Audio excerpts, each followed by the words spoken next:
லிங்கம் வாஸ்து அன்பர்கள் அனைவருக்கும் சிவசரவணனின் அன்பான வணக்கங்கள்.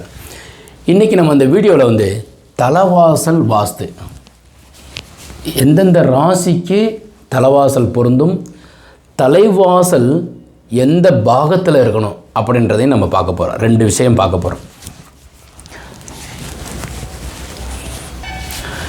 இப்போ இந்த ராசி கட்டம்ங்கிறது இப்படி தான் இருக்கும். ஒவ்வொருத்தவங்க காலையில் டிவியில் ராசி பலன் படிக்கும்போது அந்த ஒவ்வொரு ராசிகளாக படிப்பாங்க. அதே அமைப்பில் தான் நானும் இங்கே அமைச்சிருக்கிறேன்.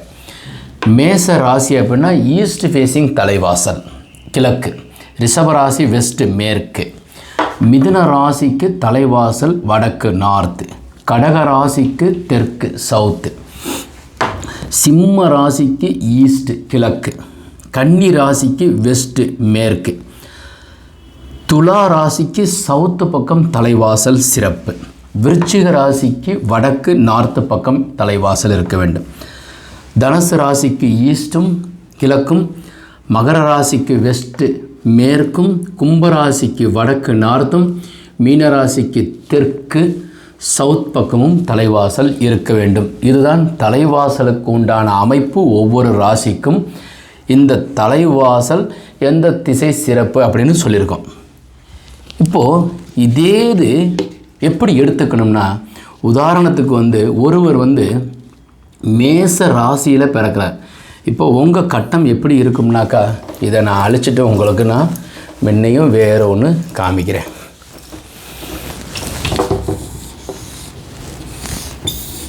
இப்படி தான் உங்களுடைய ஜாதக அமைப்பு இருக்குதுன்னு வச்சுக்கோங்களேன். இப்போ சந்திரன் இது. ஸோ இது மேச ராசிக்கு உண்டானவங்க. இங்கே தான் சந்திரன் இருக்கும். அவர் இப்போ உதாரணத்துக்கு அவருக்கு சூரியன் இங்கே இருக்காருன்னு வச்சுக்கோங்க. ஸோ இது சூரியனுடைய சிம்மத்திற்கு உண்டான வீடு. ராசிக்கு 1 2 3 4 5 இதுவும் உங்களுக்கு ஈஸ்ட்டுக்கு உண்டான தலைவாசல் பொருந்தும். மேச ராசிக்கு ஈஸ்ட்டு சொல்லியிருக்கோம். ஈஸ்ட்டுக்கு உண்டான சூரியன் நல்லா இருக்கார்.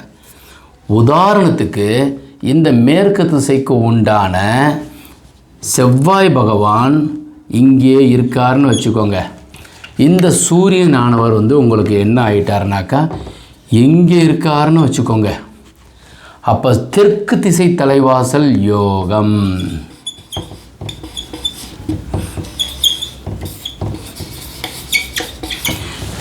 இது நுணுக்கமாக பார்க்குறது. ஸோ நீங்கள் மேற்கு திசை உங்களுக்கு எம்பெருமான் சிவபெருமான் உங்களுக்கு பிளாட்டு கொடுக்கும்போது நீங்கள் தேர்ந்தெடுக்கிறது கிடையாது, இறைவன் கொடுக்கறது. அப்படியே எடுத்துக்கோங்க. நீங்கள் பிளாட்டை நீங்கள் இப்படி வாங்கிட்டு இப்படி தலைவாசல் வைக்காமல் இப்படி வச்சு கட்டாதீங்க. இதுக்காக தான் இந்த உதாரணத்தை நான் உங்களுக்கு சொல்கிறேன். ஸோ அதனால் 12 ராசிக்கு எந்த திசை தலைவாசல் அமைய பெற்றிருக்கோ அதன்படி கட்டுங்க. இன்னொரு அமைப்பு, ஜாதகத்தில் எந்த கிரகம் ஆட்சி உச்சம் பெற்றிருக்கோ அந்த திசை தலைவாசல் வச்சு கட்டுங்க. இப்போ இன்னொரு அமைப்பு, இப்போ இது உங்களுடைய வீட்டினுடைய அமைப்பு. இப்போ உதாரணத்துக்கு இது ஈஸ்ட் ஃபேஸிங் கிழக்குன்னு வச்சுக்கோங்களேன். இதை இப்படி 2 4 வகுத்துறீங்க. இந்த ஈசான பாகத்தில் தலைவாசல் வைக்கிறோம். இது ஈஸ்ட்டு,